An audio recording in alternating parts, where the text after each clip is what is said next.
Hello, everybody, and welcome to the Level With Me podcast. Today, I want to start things off by reminding you all that you can support us on Patreon because we hit a few more followers. Matimio can finally order this bride from across the pond. Now, granted, this is where we're starting at right now, and the more people we get to subscribe to us on Patreon, let's just say we could potentially find a different wife for Matt. Granted, I think this woman here is perfectly fine. You know how messed up this is? Like, ordering brides? Like, come on. First of all, we're not ordering anybody. I researched this, okay? You go over there, you fall in love, you get married, you come back. It's totally legal. Happens all the time, man. Well, yeah, that's a relationship. That's two different things. I know. Well, I'm just saying we sort of facilitate the relationship through these legally gray websites. We'll just call it that. We'll call it that. Gotcha. Anyway, check out the Patreon. We got tons of good gaming stuff to talk about this week. Lots has been happening. You know what we talked about last week that has oddly come up again in such short succession? Gamers love their games so much, they review bomb them when something doesn't quite work out. And once again this week, Hunt Showdown with the new update, Hunt 1896, is getting review bombed once again. You know why, Matt? Can you guess why? The UI. The UI. The weird thing about the UI is it's always been bad. And I think maybe people were expecting this update to turn it into... Fix it. And it's created... I don't know if it's created universally more clicks to do stuff, but definitely some things take more clicks now to do, where people had kind of figured out the old system. They figured out how to work around it and get their loadouts set up. And it does take a while to get set up in between matches. There is a annoying amount of downtime, I would say, in between matches, just getting a new hunter and all that kind of stuff. Now it seems like there's even more, but I feel like the update in general is pretty good. It's pretty fun. There's a lot of new content. It's just they kind of hyped this new UI. People were like, okay, cool. They're finally fixing the worst part of the game. And then it arguably didn't get fixed or is downgraded in some situations. What's your take? Well, I think it's cool that players have a way to express their discontent, and I think that it's getting review bombed not necessarily because just the UI is bad, but because, like you said, the UI has been bad for a long time, and it just doesn't seem like they ever want to fix it. Like, they're clearly trying to fix it, but like they didn't, and they made it worse, and they significantly made it worse. It's really, really bad. The fact that you have moments where you are trying to apply a skin to a weapon, right? And intermixed in all of your skins are skins that you can buy, right? So you can accidentally double click on it, and then a thing will be up like, do you actually want to buy this? And you hit accept because there's all these other messages in the game that confirm things like, do you want to actually buy this? And it's like, well, yeah, because it's just normal gameplay stuff. But in this case, it costs you money. So there's stuff like that. The fact that when you hire a new hunter, it doesn't become your default hunter. So you have to go click back and then apply it to that. The fact that just for like the weapon slots and things like that, for your gadgets, it doesn't follow like you would normally read a book. It goes one and then down. And it's very strange. So yeah, it's like all these small little details add up to just a horrible UI UX experience. And I think people are just fed up with it because it has been bad for so long. And yeah, do I think it deserves a review bomb? That remains to be, it's up for debate. It's a weird situation because Hunt is currently more popular than it's ever been. I think they are breaking their highest concurrent player count and stuff with this update. And we played it for, I don't know, a good stint. I assume you probably played it a little bit more after that. Like a good 7 hours. And it was pretty fun. Granted, we did have our bugs along the way. I think we struggled to just get in a party for a while. And then we struggled again once we tried to expand that party to 3 players. And it was just like, why are we still struggling with basic, really, really basic level Steam game stuff. I had a bunch of visual issues. Granted, it might have been graphics driver related, but I have also seen other people saying that they're getting lots of hitching and performance issues with this build. So they did do a big graphics overhaul, and it allegedly added DLSS. I was having trouble getting mine to activate. So it's like, man, the content is there, but since they changed so much stuff about the game, they've also introduced all these new bugs, because it really is a big rework of a lot of those systems. And so along with the UI stuff, there's also bugs. At the base level, it's fun, and I still had a great time playing it, and I still am looking forward to playing it more. And that's just because Hunt is a good game. And it's so weird. I've never played a game whose UI has been one of the biggest detractors to actually playing the game, right? Like, you don't normally think about a menu system in between rounds being something that's like legitimately going to get you to stop playing, but it is such a pain in the butt to tweak your loadout, to make new stuff, to add stuff in every time. You're just, why are we spending minutes upon minutes? And then you're trying to go quickly because you don't want your party to wait for you, but because the UI is so cumbersome, you have very little time to kind of come up with some experimental builds, play around a bit, because you're looking at like, okay, what traits does my hunter have? What guns complement that? It all just becomes this giant spreadsheet nightmare of you trying to figure out what works well together, and then you end up just making a preset loadout and running with that like 90% of the time. Which is what I do. Yeah, and it sucks because there are a ton of interesting weapons in the game. Like, there really are a lot of cool guns in Hunt Showdown.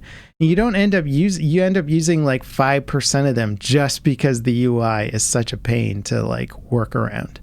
A good solution to that is just to have a loadout that you've got copied that has your base gadgets and stuff, and then just keep the 2 slots for your primary and your secondary open, so then you can just be like, bop, bop, I'm going to use this one this time, and that makes it a little bit easier, so it doesn't take as long. But yeah, it's still clunky. I did see videos of people spending like 800 blood bonds on like a skin by accident. They're just like, wait, no, because I mean, getting 800 blood bonds in the game takes a long time unless you're buying it with currency, I guess. Can you buy? Right. Yeah, you can. You can, but otherwise you're earning like 10 at a time, right? For completing like pretty substantial missions. You're like, here's 10 blood bonds. You're like spending 800 by misclicking. Oof, is pretty rough, man. Yeah, it is. As you said, though, the update's fantastic in terms of gameplay. I like when you're not having the visual hitching and everything like that. The new map is probably the best map they've ever added. It is, not only is it gorgeous, probably one of the best looking maps for an extraction shooter, like by far. Like, it is incredibly immersive. But the gameplay is also just, it's top tier. Like, it's Hunt Showdown. It's been, I don't know if it's necessarily been refined. You don't really notice too much of the bullet drop that they added. I feel like they toned that down. There was a video like a month ago or something showing off the bullet drop, and it's nowhere near as crazy as that. So the gameplay changes hasn't been substantial, other than like burning out and stuff like that. So there's less stalemates, which I did notice. The new in-game perks, what are they called? Traits, something. Those perks, things are pretty cool. Those, like, because there are ones there that are substantial enough where you can save your loadout on death, or not your loadout, your hunter. You can save your hunter on death. And that's like a huge change if you get it, but it doesn't really affect every single match that you play. It's like once in a while you can grab it. But those have been fun. But there is, if you had like irks with some of the gameplay or like some of the refinement, it still kind of feels the same as it did before. Like looting other players and stuff like that is still... it's still the same game. But in my opinion, like it's fantastic. I've really been enjoying myself. The only really major complaint I have is that the matchmaking system right now seems to be really scuffed. They put everyone into like 6 stars, and 6 stars is like the sweatiest, just campiest nonsense where people never miss. And you're just like, I shouldn't be in this lobby. I haven't played in like 6 months. Is it like putting everybody into 6 stars and then down ranking you over time? Is that how it's working? It kind of feels that way, yeah. Yeah. I wonder if it's based on your actual level in game, because I wasn't max level and you were, and it leveled me at like, I don't know, 3-star, and then you at 6-star. I'm not sure. And then we were matching at like 4 or 5-star stuff, and so yeah, it was pretty sweaty. I mean, it wasn't too bad when we played together. Wasn't too bad. Yeah, but then I played off like on my own off stream, and it was 6 stars after 6 stars. I just got annihilated. Yeah.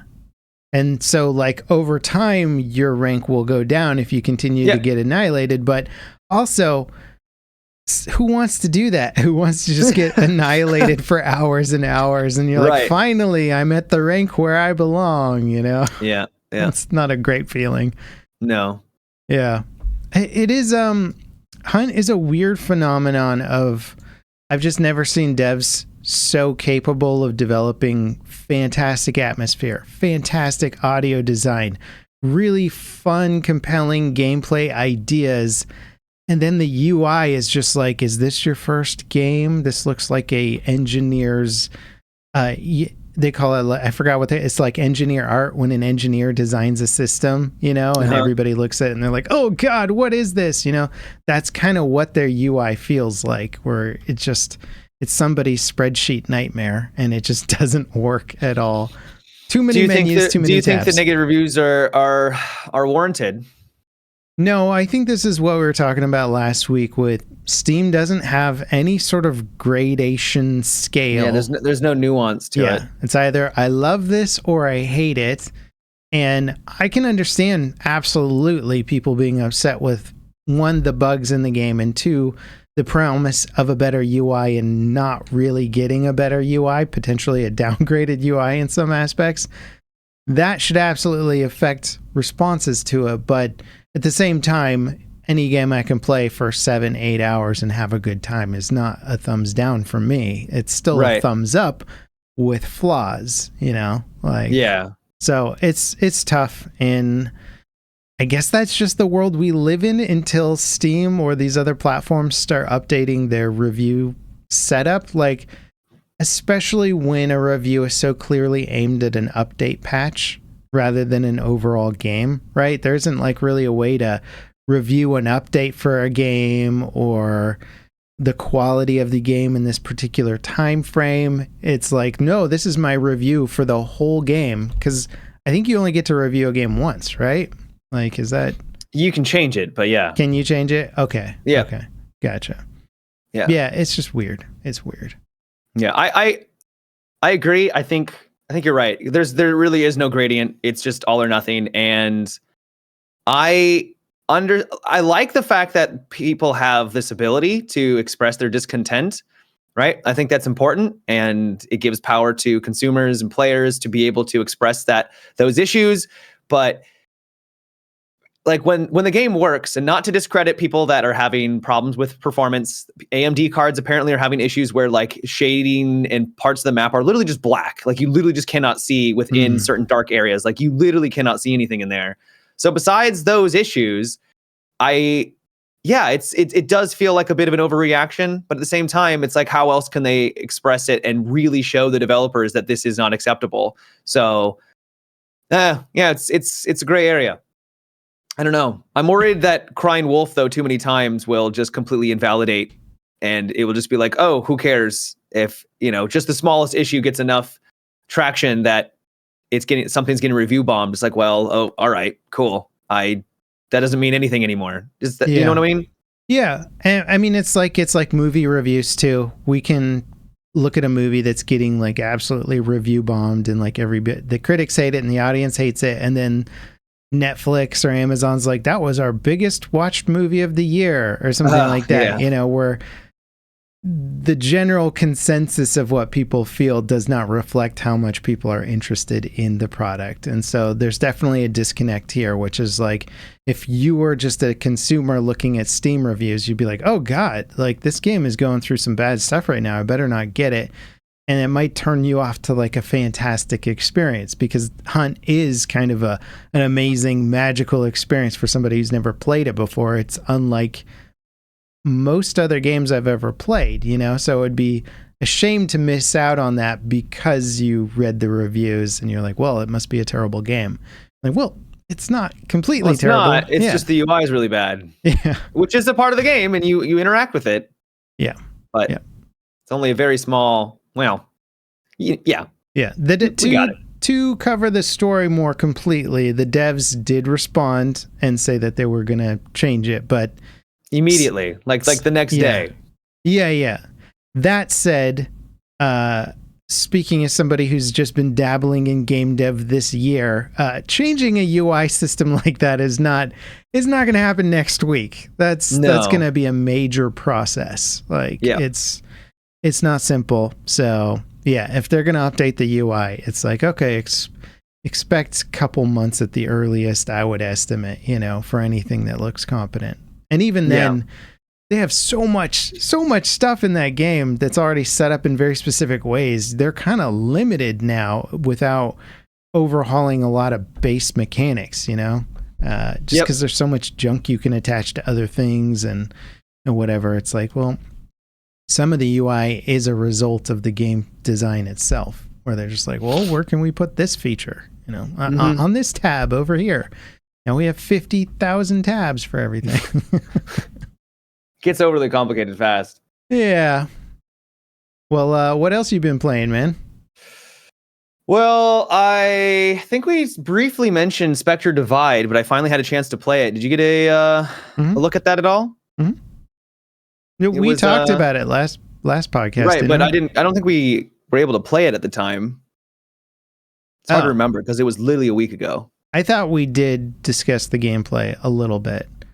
Okay, well, I actually played it. I did play Splitgate, if we want to talk about Splitgate. Yeah. So it was a brief little window, so I didn't really get to play for too long. It was about 3 hours. Was this like a streamer thing or something? Mm-hmm. Yeah, okay. They were doing a little promotion. Yeah. So I was able to play for about 3 to 4 hours. And it's basically Splitgate, but with a nice coat of paint and more of an emphasis on smaller teams and a little bit of an ability, not hero shooter, but like more class-based shooter than the previous one. So I think there's only about 4 people on each side. So it's very, your individual contribution matters a lot. Yeah. And you have abilities for the class that you choose. So like one class is more mobile. There's another one that's more about being defensive and putting down barriers and kind of like anchoring on objectives. And then you have another one that's about like recon and trying to figure out where people are going to be flanking and all of that. And it kind of jived into something that is more or less Splitgate. So it didn't really do anything. That is it's an evolution to the first game, where I believe the first game everybody was kind of the same, right? You're all just kind of running around and grabbing guns and shooting at stuff and teleporting all over the place. So this one is like, let's throw classes into that mix, which on the surface level doesn't sound particularly interesting to me. It just sounds like the most interesting part of Splitgate is the portal stuff. And so it's like portals with additional abilities, whatever, who cares, really? Yeah. I guess my question to you then would be is, I did enjoy the first game. It was a flash in a pan. It exploded. It died off just about as quickly as it exploded. It was like one of these super short-lived fads for like a week or something. Everybody's like, Splitgate is awesome. And then like 1 week goes by and not a soul is playing the game. And it was wild. I think it did a little bit better on PlayStation. I think it lasted a few months on PlayStation. Okay. Because it essentially was Halo, but with portals, and they don't have a Halo game.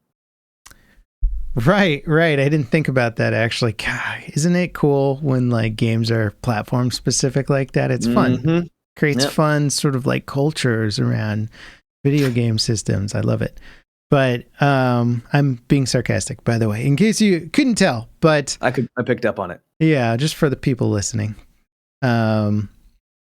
Do you think it's going to have more staying power this time, though? Like, do you think they've evolved the concept enough, or is it just going to be I don't know, the exact same thing as before? If not, I would argue it has less of a potential to catch people's attention this time around, because the first time it was a new concept. I mean, I say new concept, but it was the first game doing the portal thing in a highly competitive environment.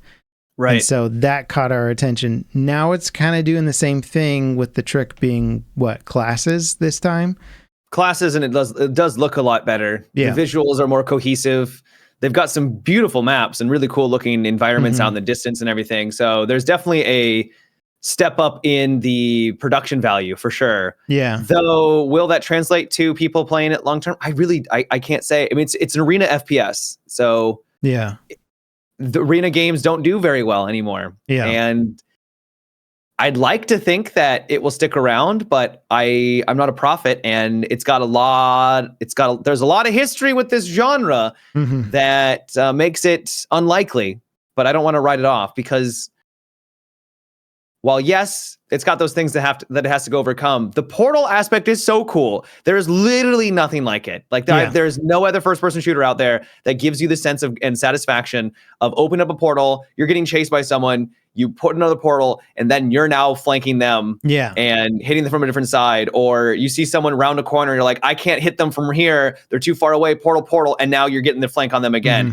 There's literally nothing like that, and it is so much fun to pull that off. It's the ultimate 200 IQ play simulator. Like every other play is like, check this out, and you do something crazy, and it becomes a little chaotic because of that, but at an extremely high level play, I would love to see like two incredible like pros fight each other and see what kind of crazy tactics come out of it. Because that could be crazy fun to watch from an esports angle almost.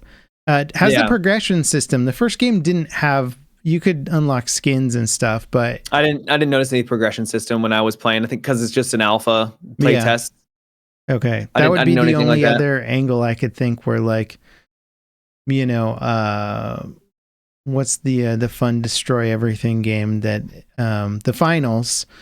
They have some decent progression systems in that game that I feel probably play into its longevity, because the finals is about as close as we've gotten to kind of an arena shooter. It sort of is right on the edge of being an arena shooter. On the cusp, yeah. Yeah, and that one's had some pretty good longevity to it, and I think part of that is the unique gameplay, but also like a decent progression system with a lot of good visual cosmetics, things that you'd actually want to progress towards. And they're really creative with it. Yeah, so I'm wondering if Splitgate could borrow that to try and get more longevity. But what about the game modes though? Because I mean, I don't know. Yeah, it's hard because Splitgate is like you can go anywhere in it. So it sort of just opens up all the maps. It seems like each game mode would sort of become a variation of just the base game mode at that point. They are. So they basically have a king of the hill, but the unique aspect is that when another team is taking the hill, if you're able to then secure the hill, you keep the enemy's progress. So it makes for these really tense moments where you can come in, and if they accidentally step off of it for a split second and they're about to cap, or you take out the guy at the very last minute and then you step on it, it caps for you and your team and you get the point. Yeah. So that's kind of unique. I thought that was kind of a small but subtle twist to that. They also have TDM, and it's as simple as TDM, but the twist on this is that it's round based. So it's the first team to get to 15 kills. Which sounds like it's just the same thing, but it adds a little bit more tension because then each round is like, oh, we're about to get it. Oh no, so there's more of that end of round conflict and tension, but more often throughout the game until you actually get all of the like 3 wins or something like that to get the W. It's like a tennis match of TDM. Yeah, pretty much. I think that was it for the game modes. It was a pretty small limited play test. There was only, I think, 3 maps or 2 maps total. So there wasn't like a ton of variety, and it was a very limited. I think there's 3 maps, yeah. And the maps themselves were fine. The one thing I was a little disappointed by, and I'm sure this was a performance issue, is if you open up a portal, you can see through your portal to the other side and shoot people, but you cannot see through other players' portals. And it's just like the first game. Yeah. And that was a little disorienting. Was like a balanced decision where like could have been a balance. Yeah. Your portal is your advantage and your ability to see and shoot through stuff where people can't shoot you back. Well, they can shoot you back. They just can't see you. Right. Is that how it works? Yeah. They can shoot you back. but they Yeah. can't see through your portal, right? So they can there'll be guess. a highlight that shows that someone's there, like you're aiming at someone. Oh, So you'll know that interesting. someone's there, right? Yeah, I wonder if it's that a is a performance. performance. I think Yeah. it's a performance thing. Yeah, because I mean, still, like, even though they did Portal in Portal forever ago in the Source engine, and the guys figured out that tech, it's not simple tech. Like, it doesn't matter if you do it in a modern Unreal Engine game. You're still like, Right. okay, we gotta come up with some pretty crazy smoke and mirrors technology here, Right. to create an infinite looping universe. Like, it's. I feel like I think it's because it's rendering basically two screens. It's why you never see like mirrors in video games. They're usually mirrors. They use some trickery or for the optics when you're aiming down sight and it renders the zoom optic and then the normal. It's two renders and it usually tanks your frame rate. So I imagine if they had 8 portals all around and it tried to render all of that, maybe just everything would explode. I'm not sure. I don't know the technical limitations, but that's just my guess. Yeah, my game dev brain now is thinking like, okay, you can do a render to target, which basically uses a capture in the game to then render to a texture, and you can set the resolution to be whatever you want, but then you'd have to have that camera being dynamic, and rendering to texturing is pretty expensive, especially based on the frame rate that you want it to do it at and the resolution. So yeah, if you're playing at a high frame rate and that portal is like at a high resolution, all of a sudden that becomes a very expensive type thing. But if that's the foundational tech of your game, they'd probably figured out a crazier way of doing that that's more performant. But I don't know, man. It's cool stuff. I wish them the best, but I have a hard time imagining Splitgate 2 doing any better than Splitgate 1, especially since it doesn't really have that new factor going for it anymore. It just has a slightly more polished element, I assume. Right. Yeah, I agree. Yeah, I'm still excited because it's it's a new game. I'm always down, and it's so unique in that respect. But I am still worried that it won't be enough. Yeah. We'll see. It's also kind of a movement shooter into a degree where the Portal stuff fills that movement genre where it's like, it's just a game that requires a lot more brain activity to do well at than your typical shooter. Like COD, you really don't need everything firing. You don't need all your neurons activated. You just listen to bad guys, memorize the map, kind of hold an angle. It's funny because there's a lot of COD players who love the movement. They're like, I want more movement. And then it's like, well, all these movement-based shooters come out. It's like, where are you guys? Like, you claim that movement's all important, and then you love the skill ceiling. And I agree, the skill ceiling's exciting, but it's not for a large demographic of the market. Most of the you make the skill ceiling too high, and it does turn people away. Yep. Couldn't you you're the Rainbow Six, legacy player. What did you think of the Payday 3 Rainbow Six Siege crossover? I only recently just learned about that. Is it literally just skins? I think so. Yeah. So Payday 3 did some DLC update. And I did check in it. It is boosting the player count a lot on Steam. So good for them. That game really struggled at launch. I think most people just went back to playing Payday 2, which is crazy. Oh, wow. Yeah, they're up to 3,400 now. Cool. Yeah. Considering they were down to like 200 at one point. I know, man. Yeah, they really tanked at launch. I mean, part of it is because they supported Payday 2 so well for so long. Yeah. And then you come out with a game to compete against your own game. And people are like, well, I'm just going to go play the other one because it's 50 times more content rich than this one. And they're like, yeah, shot ourselves in the foot on that one. Yeah. But yeah, it's so Rainbow Six and Payday, while not necessarily directly competing, they're kind of in the same genre of we need to infiltrate, take out the guys, and then get out type mentality. So they're sort of in the same genre of game.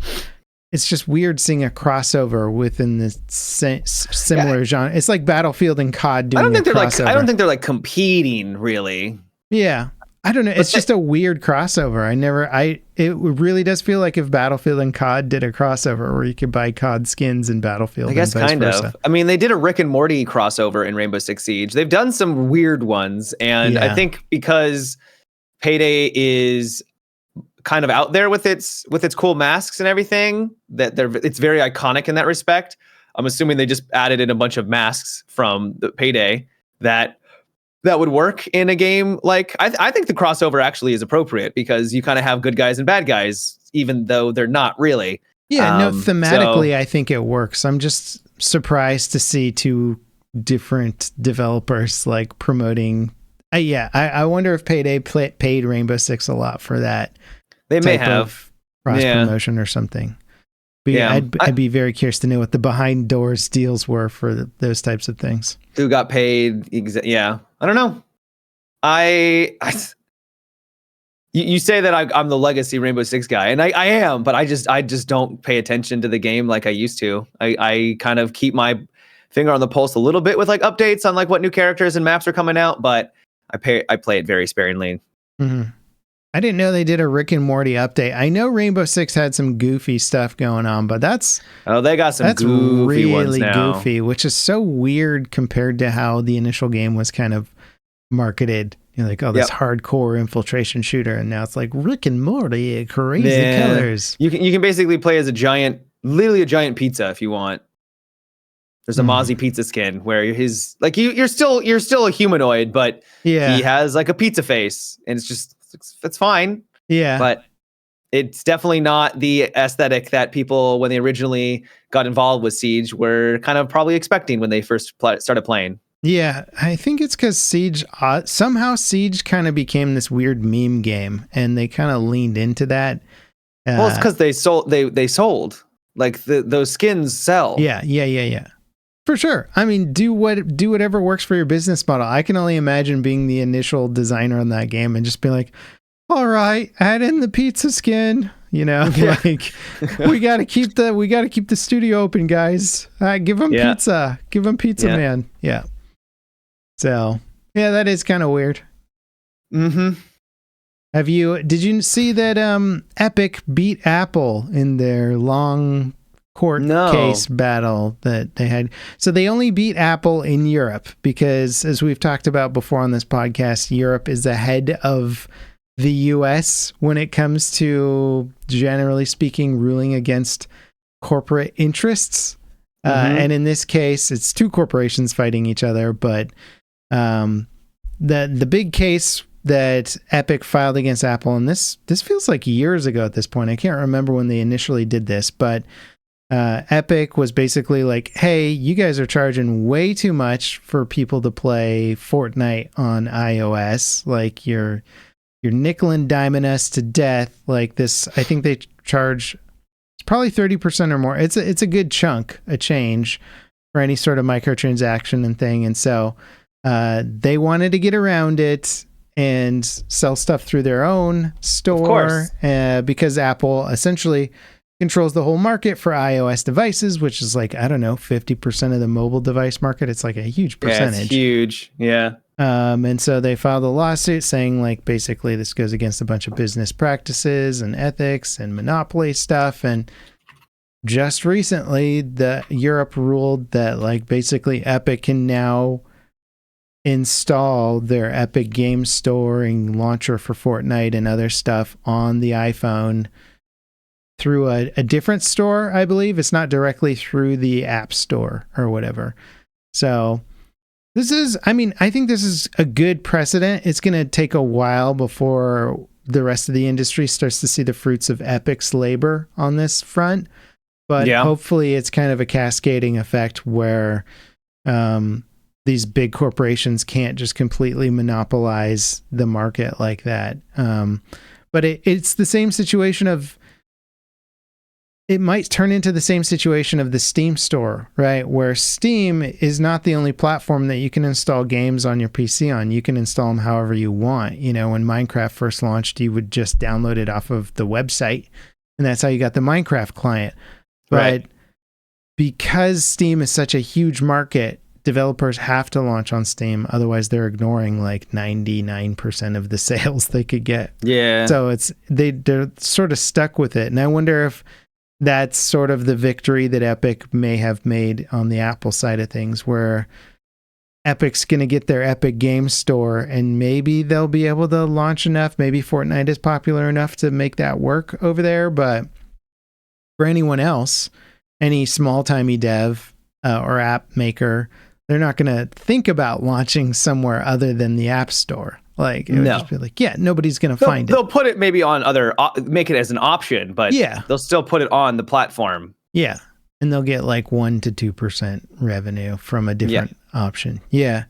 It's just a weird situation where it's like they won the case, but how much of a deal is that going to be for the little people? One step forward, at least. Yeah. Yeah. We're just in such a weird time right now where somehow the whole digital marketplace has become like more or less monopolized, you know? And we're just like, well, I hope everybody controlling the stuff is cool about it. Yeah. Until they're not. Yeah. But yeah, good for Epic. You know what? I've become more of a fan of Epic games over the years. As time progresses. Yeah. Yeah. I think their CEO, Tim Sweeney's kind of cool. He's like actually a programmer and stuff, which is very rare for a CEO to actually know their own software.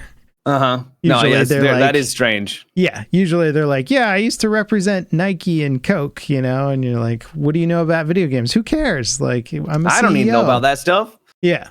So that is cool. That is cool. Yeah. So good for gamers, man. Did you hear about any of the Arena Breakout Infinite stuff going on? Oh, yes, I did. Yeah, the fact that they're adding, they straight up just added pay to win to the game in a very, very uncool way. Like, normally games, like I think about a lot of like what are those World War II vehicle games? The like War Thunder and then the World of Warships, World of Tanks. Those guys kind of brush the edge of pay to win, where they're like, pay to get a pretty big advantage, but not necessarily like your skill counts. What? I thought they had ammo that you literally couldn't get anywhere else by paying. Yeah, you might be right. I can't remember. This stuff changes, and it's also different between games too, where some games it isn't. It's similar to that. But basically, what sucks about this with Arena Breakout Infinite is that they basically stated at the start that they weren't going to have any pay to win mechanics, and this built a lot of faith among people who are like, yeah, I can jump in and play the game now. And then they just turned around on it because I don't know. I don't know if there's a legal precedent against them saying that there isn't going to be any pay to win stuff and then just adding it in. They're like, psych, tons of pay to win stuff. Yeah. So for those that are not aware, basically you can buy the in-game currency that will allow you to buy anything that you want. To my understanding, it just allows you can buy stuff off the market. You can buy just anything. So you can get the best gear that is at least purchasable within the game. Yeah. And so this is it. Now, some people are arguing that while yes, this might not be great, at least it's putting that gear into the ecosystem. So if you are able to somehow kill the Mega Chad, even though you just got started, you can then take their loot and use that in a later run, which is true, right? But the fact that you can just have someone just using their credit card to just have the best loadouts every single time just completely eliminates the entire that entire like dynamic of finding loot and getting better loot, right? Well, and listen to this, what you can get. So there's a little thread talking about the different things you can get with this. And I haven't played Breakout Infinite since the alpha test or beta, whatever they did. So I don't know how the modern mechanics are working, but basically when you can buy these cases, and when they're purchased by spending real money, you can buy cases which ensure that you keep all of your scavenged gear, even if you're eliminated before reaching the exit. And when you purchase these items, they're available for use for 30 days in game before you need to purchase them again. And each 30-day period is going to cost you like $25. So basically, you can break the extraction mechanic, right, by paying that's $25. wild. I mean, that's wild. way too aggressive. Yeah. It's not just like, here's some extra ammo and some armor for an advantage. It's like, oh, you want to just like avoid that whole extraction process?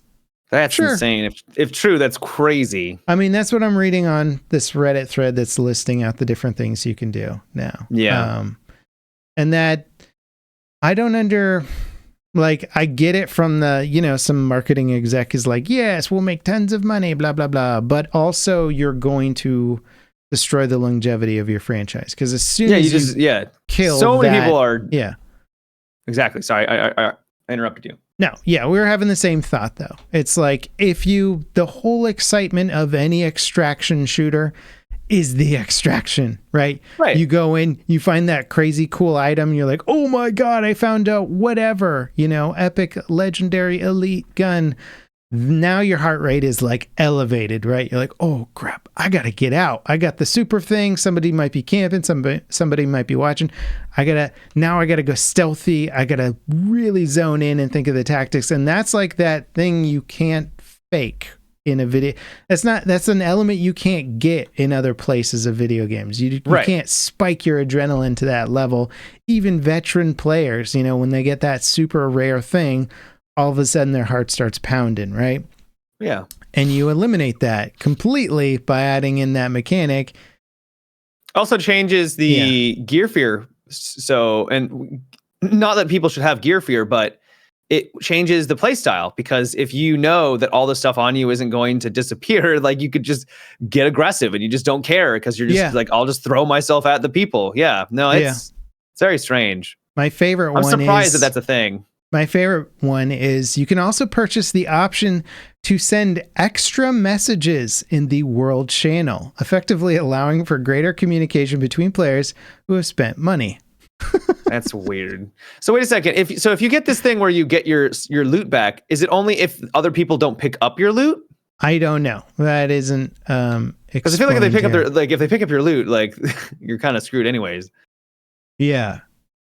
So maybe it's just like the insurance system from Tarkov. Yeah, maybe. I gotta say, stronger. I'm not interested in jumping back into the game with this now that they've sort of shown their cards, what they're actually about. I'm like, well, I thought they were going to be a legit competitor, like they are a ripoff in terms of how much of their UI and visuals that they straight up ripped from like Tarkov and stuff. And there's that sort of battle between the Tarkov developer and this game when they were coming out, and he of course wasn't getting any sympathy for it, but they sort of showed that they could be a sleazy company, and we're like, okay, what's gonna happen? But then they're like, don't worry guys, no pay to win. And now it's aggressively pay to win. And it's just like, okay, well, I mean, from my perspective, I don't ever want to give the game any attention anymore, because it's just like, not only did they ruin it from that perspective, but it also just represents a sleazy business practice, and especially with Delta Force coming out now too. And I think the Delta Force extraction mode is much more casual than Tarkov and Breakout, but ABI, it's because it's a terrible name. Yes. It's significantly more casual, but you still get that great extraction shooter antics, and it's fairly well done. Like they've got a lot of loot everywhere. They added in a new map. Have you played the new map at all for? No, I haven't. How do you like it? It's okay. It's sweaty as hell. You have to bring in a certain amount of valuable loot, like armor and chest and like, all that stuff, so that you are risking something when you go in, and you can't just go around and scavenge and then like try to, escape. Also the extracts seem to be like really scary. Like there's only like a couple of ways to leave, and they all involve like letting everyone know that you're extracting from that spot. So there's a lot of conflict and a lot of PvP combat and everything. So yeah, the new maps solid. There was one where you call in literally a spacecraft, like a rocket, and it descends down, like actually. And then you take off, and then you loot rocket. it. And I think you then take off in the rocket, though it doesn't really show you taking off in the rocket, but it implies that you take off in the rocket. It's cool. I only did it once, but that was cool, right? Kind of ET your way out of there. Yeah.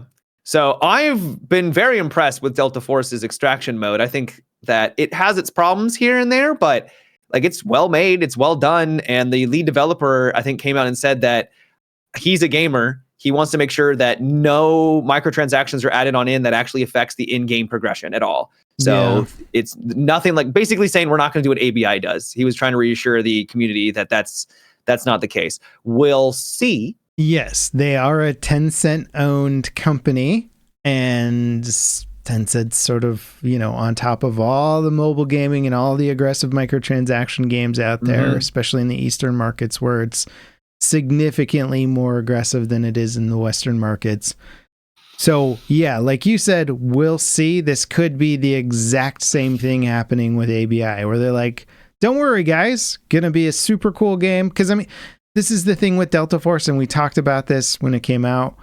I don't understand what their revenue model is going to be. It's a high production quality game. It cost them a lot of money. They're doing single player, they're doing extraction game, and they're doing Battlefield clone type game, and all to a relatively high level of competence and production quality. Every single one of them. Granted, I haven't played the single player, but based on the trailers, it looks pretty darn cool. To do all of those at that high level, they're spending bank. And how are they making that money back? It's gonna be, you're not gonna make it back on a couple of cool cosmetics. Like, it's not gonna happen. You need something that's a little more aggressive. Like, oh, you wanted to carry 2 primary weapons? Yeah, you got to cough up some money or something like that. Well, I mean, Call of Duty makes billions off of their microtransactions, so it's possible. It is possible, but COD also charges to play a flat fee. Well, okay, not all. Actually, no. Warzone doesn't cost anything. Warzone is free. Yeah. So that's fair. Granted, they do have like the world's biggest market just about for that type of game. So, well, I'm just saying it is possible to make your money off of microtransactions. And you see all these companies going the direction of free to play and with live service where you don't actually pay for the content, you only pay for microtransactions. And I'm assuming they're doing that because they've seen, and it's been shown in other games, that actually makes more money than the alternative. Yeah. Right. Like they wouldn't do it if they're not doing it in the kindness of their own heart. Right. Like they're doing it because it's potentially going to make them more money. Yeah. The thing that a lot of devs get suckered into, and there's like this guy that an ex-game developer for maybe Ubisoft, I think, has like a YouTube channel where he talks about stuff. And one of his videos is called Napkin Math, which is this idea that you can his video is about the idea that a lot of devs get suckered into, which is if they can just capture, 5% of the market that this other major game has, then they can make a profit based on it. But the reality that 5% is really hard. Get it. You don't get it. You get less than 1% because it's that problem of once there's a popular game out there like World of Warcraft, everybody's like, oh, well, look how much money WoW is raking in. Let's just make an MMO like that. And then we'll also, even if we can have 10% of their success level, we'll still be making tons and tons of money. It's like, yeah, but you're not going to get 10%. You're going to get 1% because the new kings, right? They don't really share. Everybody just goes back to the best game or the most content rich game, which will be Call of Duty, or in this case though, they could be breaking off a pretty big chunk of that Battlefield player base because they are going free to play, right? And the next Battlefield almost certainly is going to be a paid game. Maybe they'll have a free to play component, but I think at least a big chunk of their content's going to be paid. Yeah. Did you play the Conquest mode that they added? No, I didn't play the one that came online. Recently. It's Conquest. It's not called, I think it's called like Control or something, or Capture or something. And it didn't play as well as I was hoping. It felt like I still can't tell if there's like how many bots are in a game, which really frustrates me. It's like how many, like who's real? What is real in this game? But it turns out you're only playing locally on your own PC the whole time. That's how they save all that money on server costs. Yeah, I have no idea how many actual players there are sometimes, but I had some fun moments. There was some good defenses and going around and capturing objectives, but it did not feel nearly as polished as a traditional Battlefield did with their maps. 2042 is the exception. Everyone's like, well, what about yes, 2042 sucks. Yeah, we get it. But like, I went back and played Battlefield 5 last night, and I had a ton of fun. Like, it's so much fun. Played Battlefield 1 before, a couple weeks before that. It's so much fun. Yeah. It's not like Battlefield games are all terrible. It's just they've definitely have. I'm getting distracted here. No, but you're right. If you compare it directly with 2042, you can point. It's easier to make it feel like it's more on par, though I would still say 2042 for the most part is a superior product in terms of just the actual gameplay, even though they've had years to refine it. It is better in that regard. But when Battlefield was in its prime, which would have been BF1, BF4, later years of BF5, arguably, the maps and the gameplay and the flow and all that was just top tier, like incredible. Much better. This is not quite coming. It's not coming within that range, but again, it's going to be free to play. So maybe that's enough to let them get an audience and then figure out how to dial it into that range, Because it's not bad. Yeah. And as people say, it's better than 2042 was at launch, but that's such a low bar. Like we're not looking for the lowest bar to be high, higher than that. Like we can strive for better. So it's not bad, and I am enjoying it. I'm actually really excited for Delta Force to see what comes, but I was hoping that the flow of the map and it would have felt more engaging, and the action was really sparse, and it just kind of felt a little bit like really sporadic. And and so hopefully we'll take the feedback. The lack of innovation too is like, you keep bringing up the little smoke drones, but let's be honest, it's like it is Battlefield, but almost with no innovation whatsoever. There's not a lot of difference. Yeah, which is just a weird thing in my opinion. It's like, if you're going to copy a game, throw in that little bit of spice to make it stand out in a cool, interesting way. It's like Battlefield, but, well, what's the but? This one doesn't really have that. It's like Battlefield. It's like, it's like Battlefield, but it has an extraction mode. That isn't terrible. So you're like, it's like Battlefield, and it's also like Tarkov. Well, it's like Battlefield, and then it has a Tarkov mode. I don't know. Yeah. It's just a weird thing.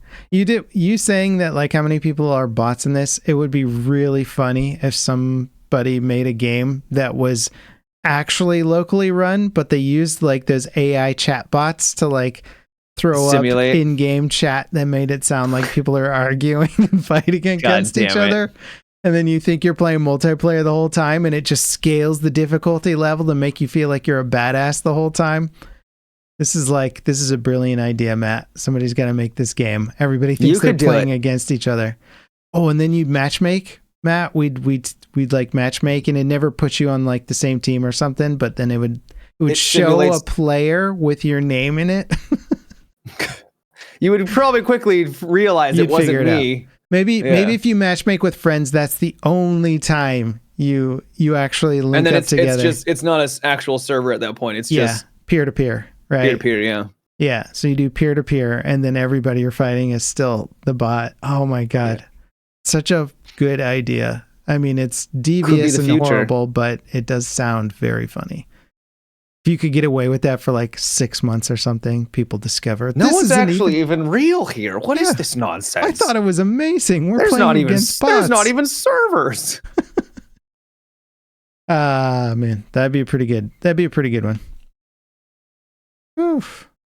Well, yeah, it's upsetting to see with these Arena Breakout, and I hope Delta Force doesn't follow in the same footsteps, but historically speaking, company, like, it feels like it could very easily go down this route. So we'll see what happens. I'm excited to check it out. Worst case scenario, it's a free-to-play game, so you're not really going to miss much if they try and get super aggressive with the pay-to-win stuff. You can fall back to your regular games that you like playing. Yeah.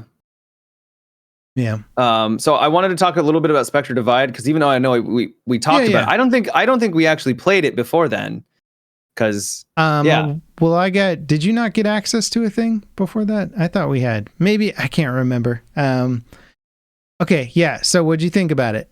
I liked it. Yeah. But my God, everyone's a Chad and they never miss. Mm-hmm. So what's amazing, it just, for those that, because we did talk about it, but for those that don't know, Spectre Divide is essentially Shroud made a game, or helped make a game, that is Counter-Strike Valorant mix, where there are different factions and different abilities, kind of like Valorant, but you can aim down sight and walk and move at the same time and maintain your accuracy. So it's much more modern in that respect. The big change up with it, though, is every player is kind of two players. You have a surrogate, if you will, and you can throw the surrogate around the map with a little, what are the chucks called? The little pucks. Little pucks. And then you can spawn your surrogate over there, and you can switch back and forth between you and your surrogate, and you can have different weapons, which is kind of interesting, and you can throw them in hard to reach places.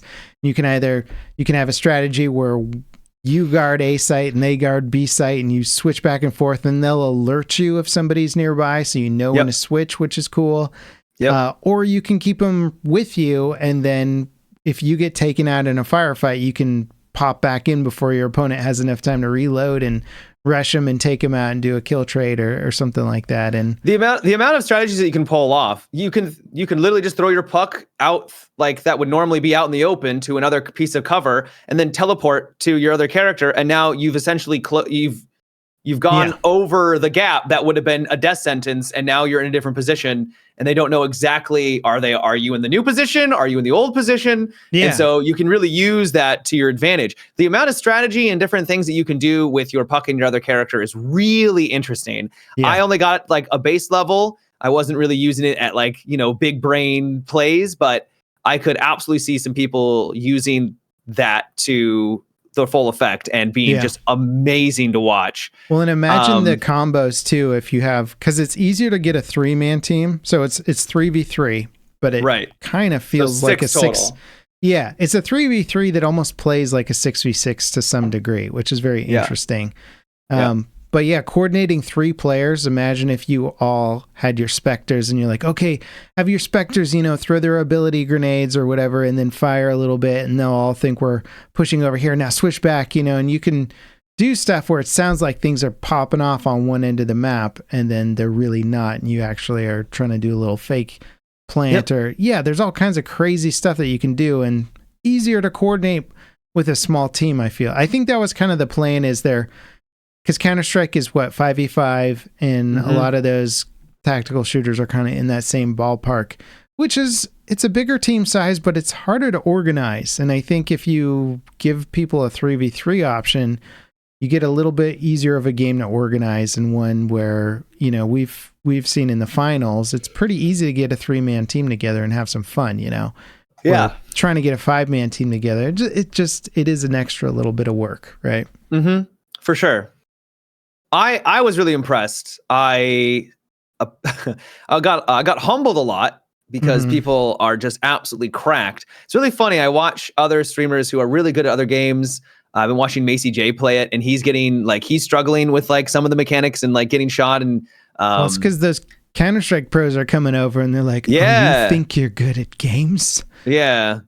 Shroud even is going against people and being like, good God, like, really? Who are these people? I'm like, Shroud, you are literally Shroud. What do you mean? You made the game, bro, based on what you like to do. Yeah, no, I'm impressed with it. I think it's got a lot of interesting twists to change up the formula. Like, it is still kind of Counter-Strike-y at the end of the day, but Counter-Strike gets boring, in my opinion. Maybe not to everybody. It is still the biggest esports game in the world. I was going to say, it's still pretty damn popular. I find the exact same angles and the exact same pushes and the exact same strats get a little bit boring. Like, it is cool to watch people perfect those moves over time, but also it's kind of, there seems to be a lot more that you could do in this one, strategy-wise. And I think it's very intentionally designed with that in mind.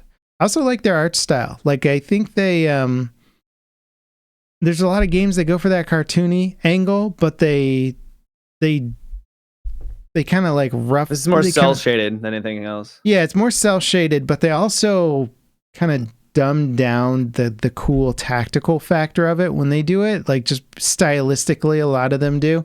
And this one I feel like has kind of kept up the visuals in a way where it still looks cool, and I still like the way that characters are rendered and stuff. So it doesn't kill that cool factor, that tactical vibe that I think a lot of cell shaded games do. So artistically, I'm a fan.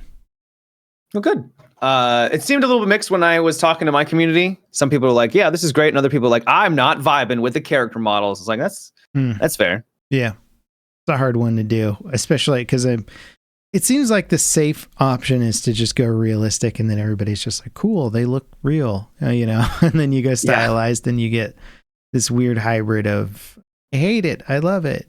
It lasts longer too if you do stylized cell shading or cartoony. Yeah. You don't need your graphics it's not going to fade out as quickly. Yep. Won't look as outdated. Yep.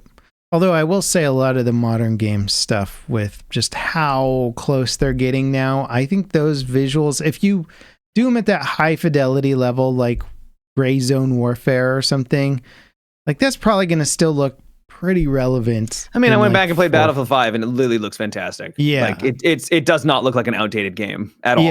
Yeah. I would say even BF1 honestly is still very... yeah, absolutely. Still looks great. Like, sure, yeah, you can notice some of the shaders are a little dated by today's super modern shading tech and lighting tech, but also the art, the base level art in that game is still so impressive that it looks great.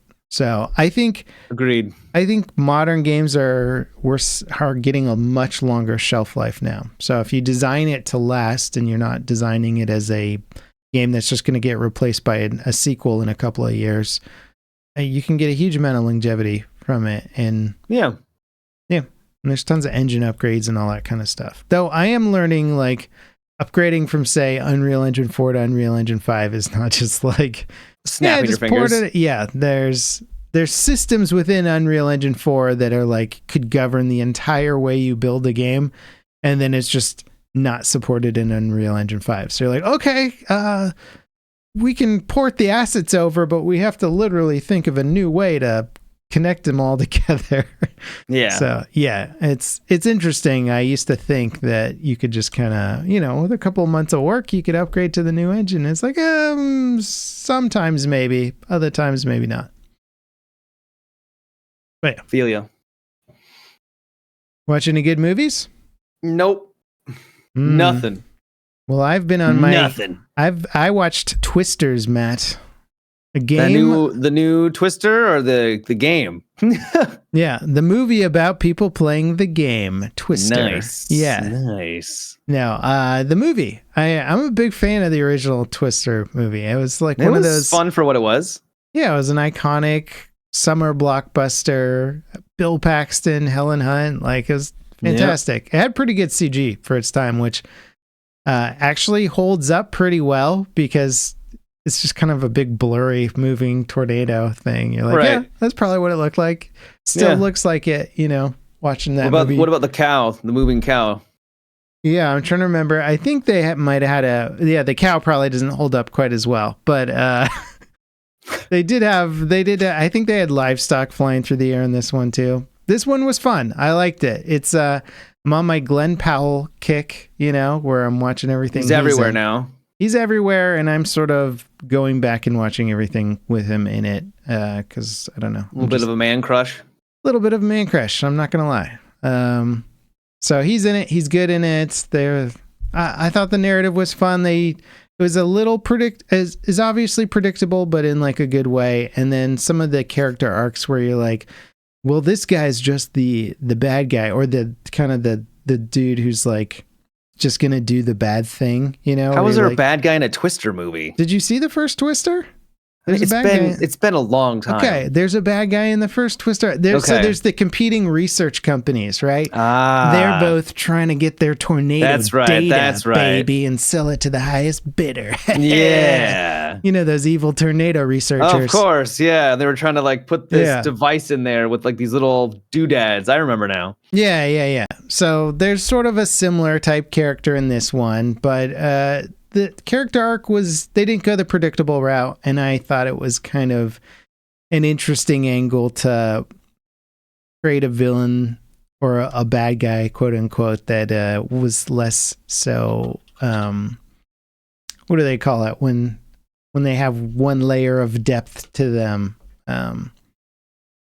Anyway, simplistic character writing where they're just very predictable and don't have any sort of higher level thought depth. They're just like, I am evil, so I will always do the evil thing no matter what. It was nice to see them steering away from some of the tropes and even what is kind of a more cliche blockbuster type film. So yeah, I enjoyed it. It's a movie about a twister.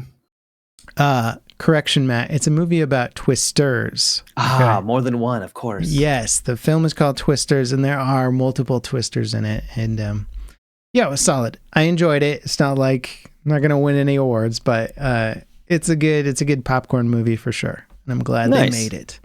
Nice. I also went, and because I'm watching Glenn Powell movies now, I watched a movie called Everybody Wants Some. And it's directed by Richard Linklater, who I'm becoming a big fan of, or I have been for a while, I guess. I just haven't really gone through and watched all of his movies. But it's kind of a spiritual successor to Dazed and Confused. Did you ever watch that movie? That was Dazed and Confused. No, I never did. Okay. So Richard. Oh, it's got old Matthew McConaughey. That's where way long ago. That's where the all right comes from. All right. Yeah, they keep getting younger, but I keep getting older, but they stay the same age. Yeah. Ben Affleck's in that one too. He's like a bad guy in it. It's funny. So that was like, that movie's really good. Anybody should go watch Dazed and Confused. But it's sort of a snapshot of growing up in the 70s, like kind of being a middle school, high school student, transition between middle school and high school in the 70s. And that's sort of a thing that Richard Linklater likes to do, which is just kind of build a vibe rather than build a really crazy, compelling narrative. He's like, instead of creating this epic character arc and adventure, I'm just going to like throw you into a period of time and like have you enjoy the vibe that is this time period in life. And so that's what Dazed and Confused was. But Everybody Wants Some is kind of the same thing, but in the 80s. And it's about going to college in the 80s as like a college level baseball player. And oh my God, it's got Glenn Powell in again. Yeah, that's what I'm saying. Glenn Powell's in it. He's probably the most entertaining character in the film. And that one's also good. I enjoyed it a lot. It's very much just a vibe film from start to finish. You're just kind of like, this is the 80s. And how is that man 35? I'm 35. Yeah. He looks like that. I look like this. Yeah. I was watching it with my wife, and Natalie looks over at me because she likes to read up on the actors while we're watching movies. And she's like, we're older than Glenn Powell. And I was like, God damn it. No. Yeah. It sort of hit me. I was like, yeah, that's getting more and more common these days. When we're like, man, this actor's so cool. I admire them so much. They're 10 years younger than me. Okay. Yeah. That's cool. Yep. God, getting old sucks, doesn't it? Yeah. It's great though, because what's the alternative? Not great.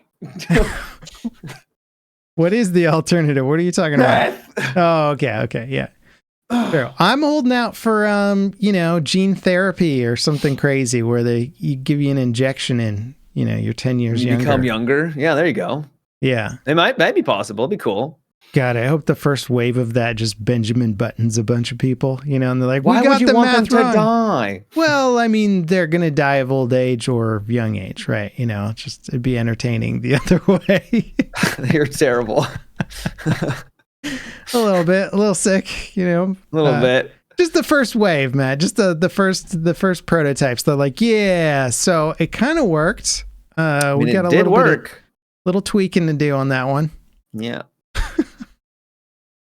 What happened in the end of Benjamin Button? Did he just like... He died. He died? Yeah.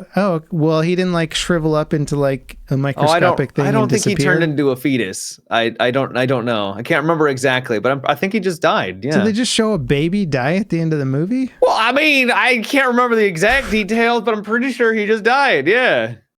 I mean, he started the entire premise doesn't make any sense. So like I like how much we talk about that film and how just honestly silly the whole thing is. You're just like, it's I can't remember how tried to do it. How did he start old though? Did he was he like a young baby? Like he was like a baby that looked super ancient and then like grew old, but was still like small? Like, because you can't come out of a womb looking like a 80-year-old man, like actually be 80-year-old. You know what I'm talking about? I think he did look old at the start though. I think he looked really old. But I don't know. We should get. We're great at recounting the details of Benjamin Button, a great, not so great movie. I don't know, just a weird movie. It was strange. It's like an M. Night Shyamalan movie without a twist at the end. You're just the twist is just the movie. Yeah. I was looking back through M. Night Shyamalan's filmography because I was just like, what has this dude done? Yeah. He basically people got tired of his movies because he kept making really crappy twist films and it was kind of done. You know, his little trick was up and he started directing some like really bad sci-fi movies that I had seen. I was like, oh my God, like this dude's career is all over the place right now. It's kind of interesting to look back on it. You remember that Will Smith movie he did with his son called After Earth or something? Oh, I heard about it. Never watched it though. Yeah, that was M. Night Shyamalan directed that one. Okay, all right. I watched it. It is one of the worst sci-fi films I've ever seen. It is absolute trash. Bad, huh? It's really bad. And it's very funny too, because it's just a vehicle for Jaden Smith. It's like there's even an interview with Will Smith and they're like, so this is basically like a movie to launch Jaden's career or whatever. He's like, yeah, you know, and there isn't much other inspiration behind it. I think Will Smith is in it to sell tickets, but it's like I haven't seen it, but I thought the premise was he gets basically like either killed or gets stuck at the beginning and then Jaden has to go out and like save him. And like out in the wild, yeah. So it's, hey everybody, look, Will Smith is here, psych, and he's gone, and now it's Jaden for the whole movie, and Jaden's just gonna walk around and kind of be a sniveling baby for like the whole act. I mean, I'd be a sniveling baby on a random planet I've never been to and have no experience with anything. Yeah, but who wants to watch that? Who wants to watch you explore a planet? For an hour and a half. That's a good point. You know what? That's a good sticky. point. That thing's got spikes on it. I mean, yeah. I'd watch that movie, actually. That'd be pretty entertaining. I would watch. I wouldn't want to experience it, but I'd watch that movie. Yeah. So I'm caught up on game House of Dragons. Nice. Yeah. I still haven't watched the final episode for some reason. Wait, is it? Oh, man, that was the final, wasn't it? So is it only 8 episodes long? Yeah. Dang it. They always cliffhanger this stuff. They definitely leave me wanting, but I thought it was going to be like a 10-episode season. So it's only... No. Oh, man. Yeah, it's over. Sorry. I really do like Damon. He's like one of my favorite characters. He's a good character, yeah. They've got a lot of great characters. They're fantastic. It's really funny because I saw that actor first in The Crown, where he plays Prince Charles, I want to say. Well, he was also a doctor from Doctor Who. Who was the husband of the Queen? Was it? Don't know. Okay. Anyway, he plays him, and it's just funny to see him doing this sort of regal role. And now he's like Damon, the warrior, the dragon rider, Prince Philip. There we go. Thank you, Atif. There you go. Yeah, he plays Prince Philip, and he's really good as Prince Philip. And then you see him as Damon, who's like this badass sword wielding dragon rider. It was a fun transition. Yeah, I liked it. He does a good job. I think all the actors do a phenomenal job, though. Yeah. Rhaenyra is I hope she kind of evolves a little bit more, because her role for a while has just been like, do what people tell you to do. And she's like, okay. And you're just sort of more or less sitting with that for a while. She has felt a little one-notey. Yeah. So I can see them building to a more interesting character with her, but considering that she's kind of the central point for the whole narrative, I'm like, maybe a little more interesting. Something. Hopefully season 3 will actually kind of get things going. Yeah. Granted, you could argue that Jon Snow is kind of a similar type character too, where you're just like, he doesn't have much range to who he is. He's just sort of like, I'm a bastard, and that's about it. I mean, he had character progression and, and all that. But he sort of had he kind of had like his morals, his ideals from the start. He didn't really waver from them too much. Not too much, no. Yeah. So his perception of different people in the world changed, but that was because his ideals were kind of rock solid in a way. Did you read the Game of Thrones books? Yeah, I did. Before the show? Yep. Yeah. What about the House of Dragons books? No. I refuse to read anything from George R. R. Martin until he's done. But you're watching the show this time before the books. Yeah, because those will actually finish. Interesting. Okay.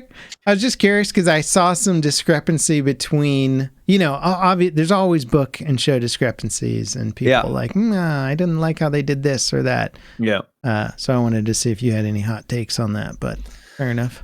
No, I haven't read the books for House of the Dragon. I stopped watching the show actually for Game of Thrones, the original, after it got to the point where I was in the books. So I haven't seen the last 2 or 3 seasons because they're not. Yeah. So I actually haven't finished those for that specific reason. You're not missing too much. Yeah. So I hear. Yeah. Yep.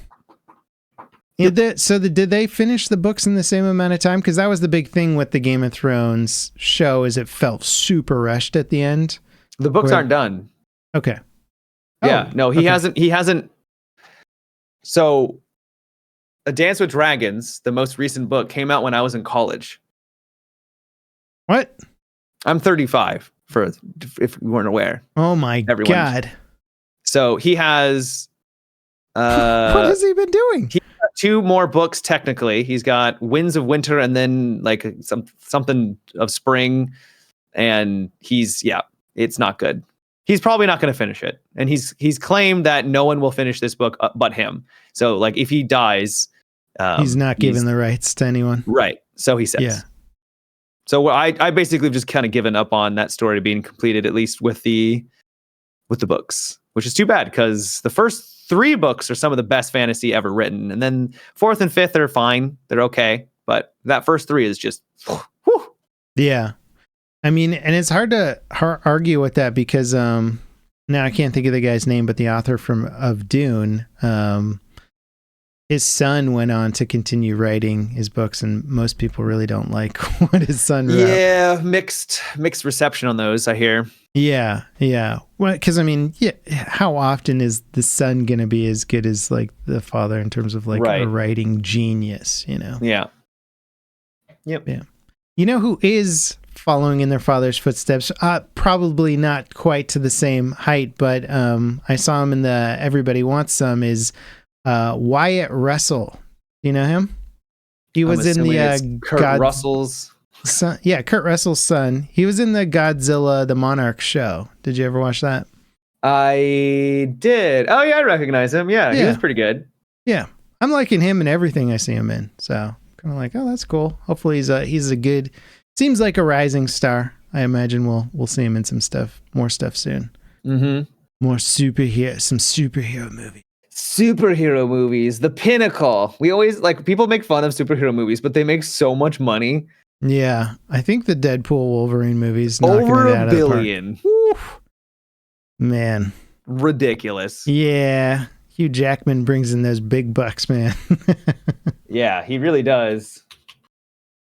That's cool. I haven't seen it yet. I haven't either. I am looking forward to it, but I'll probably see it when it comes out for streaming. Mm-hmm. Uh-huh. Mm-hmm. Me too. Yep. Well, anything else you want to talk about, Matt? Nope. All right. Well, we can wrap up the pod there. Thank you, everybody, for coming by and listening. Once again, if you want to check us out on Patreon, you can watch the podcast live if you become a Patreon member, and you can chat with us and correct us when we're forgetting names of people or misrepresenting history, which we often do. And then we have a post-podcast show where we talk about other things that interest us and kind of a little more off-the-cuff format and chat with you guys as well. We appreciate it. So if you guys want to help support the podcast, check us out there. The links are in the description of the pod. And Matt is going to leave you with some incredibly useful life advice. Eat your vegetables. That it? What episode are we on? 52, I think. Yeah, 52. You get a year's worth of great advice. I'm now at eating your vegetables category. You know what? If everybody took that advice, I think America would be in a much better place. Probably, yeah. Probably. Unironically. The healthcare cost in this country isn't just insanely high because we have a corrupt system. I mean, it is partially that, but also because we have an obesity problem as well. Yeah. Our preventative care isn't really that great. Yeah. That's the word right there. Preventative care. Eat those veggies. I like carrots. You know what? You get a nice I'm a big carrot fan too. Yeah, you can peel them. Takes 2 seconds. Now you got a nice carrot to eat. Yep. Bok choy, baby bok choy, a soup. Not a big fan of bok choy, but everyone's got their preferences, right? Asparagus, broccolini. There we go. You want to mix it up? Get yourself some broccolini. I don't even know what broccolini is. Broccoli's good. Well, you're just not a cultured man, Matt. I guess not. I had some at a restaurant the other day. It was very nicely sauteed, and I was like, I'm going to get some broccolini. And I did. Nice. Yeah. All right, everybody. Thank you so much for watching. We'll catch you next time. Peace out. Take care.